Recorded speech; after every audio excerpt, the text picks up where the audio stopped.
The man had just moved into a house that gave him a strange feeling. He measured one wall. It looked like a perfect right angle, but when he checked again from another spot, it was off by over 30 degrees. And that wasn't even the weirdest part. He poured a glass of water onto the floor. The surface looked flat, but the water split and flowed in two directions. That's freaky. Something was clearly wrong. He grabbed a tape measure and checked the width of the living room. Then he went outside to measure the same section from the outside. The results made no sense. The inside was 3 full meters wider than the outside. Even his daughter was stunned. Wait, how does that work? It broke every rule of basic physics.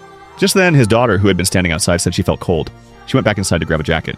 And then, something truly bizarre happened. He watched her walk through the front door, but the moment he blinked, she was gone. He rushed inside. The only thing left was the jacket she had just put on, now lying on the floor. Realizing she might be in danger, he started searching the house. Then things got even harder to explain. He opened what should have been a bedroom door on the second floor, but when he stepped through, he found himself in the downstairs living room. It was like being trapped in a maze. He never imagined he could get lost inside his own house. To keep track of where he was, he placed a chair by the door as a marker. But when he turned around, a long hallway had appeared that hadn't been there before. His only priority now was to find his daughter. He began searching room by room. Eventually, he heard her scream. It came from behind a nearby door. He kicked it open, but somehow he was back in the living room again. Finally, he found her. Are you okay?